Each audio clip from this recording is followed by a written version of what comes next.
हमारे शरीर की अवस्था 9 वर्ष की रही होगी।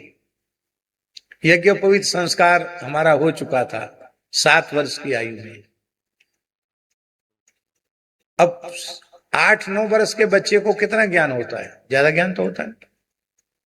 कहीं कोई रिश्तेदारी में बच्चे खा रहे थे तो हम भी खा रहे थे। उनके घर में प्याज बनता था रसोई में, शायद कहीं पड़ा भी होगा, साग में, दाल में, किसी में प्याज पड़ा होगा।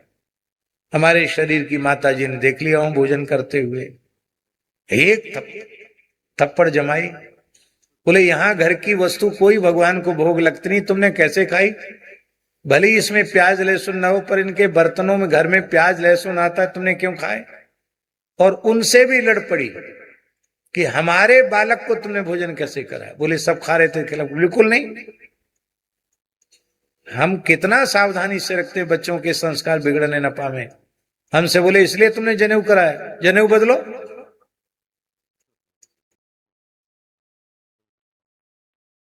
ऐसी सावधानी माता पिता रखें तो संतान पवित्र होगी।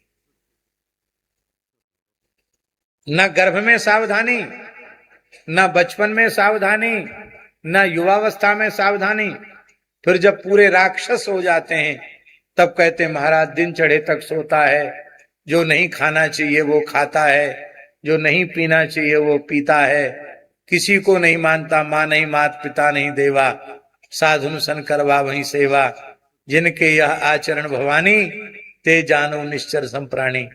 फिर कहते बाबा जी आशीर्वाद दे दो ठीक हो। कैसे ठीक हो जाए? बाबा जी के आशीर्वाद में इतनी ताकत है ही नहीं कि ठीक हो जाए, क्योंकि तुमने इतना कुसंग उसको दे दिया है, वो सुधर नहीं सकता। हंसाने के लिए नहीं कह रहे हैं। अभी एक सज्जन हमसे बोल रहे थे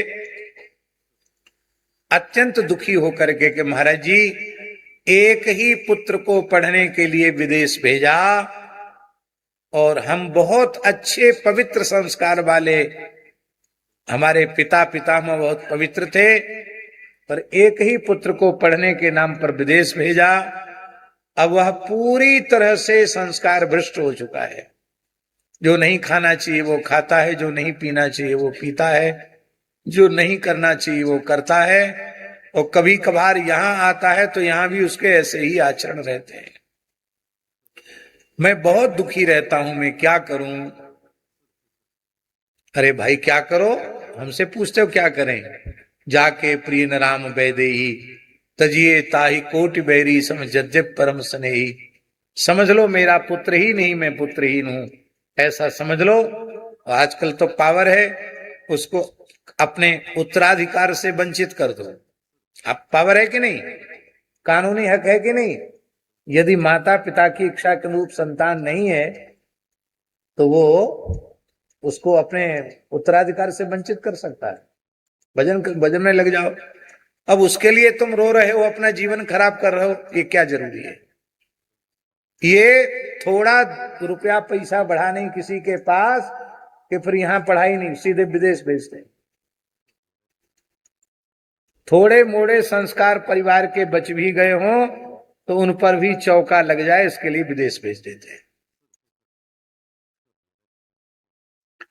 ऐसा नहीं, विदेश में भी अच्छे लोग, अच्छे संस्कार वाले लोग रहते हैं, लेकिन उनकी संख्या बहुत थोड़ी है, बहुत कम है। इसलिए भाई अपने परिवार के संस्कारों को संभालो, ये बहुत आवश्यक है।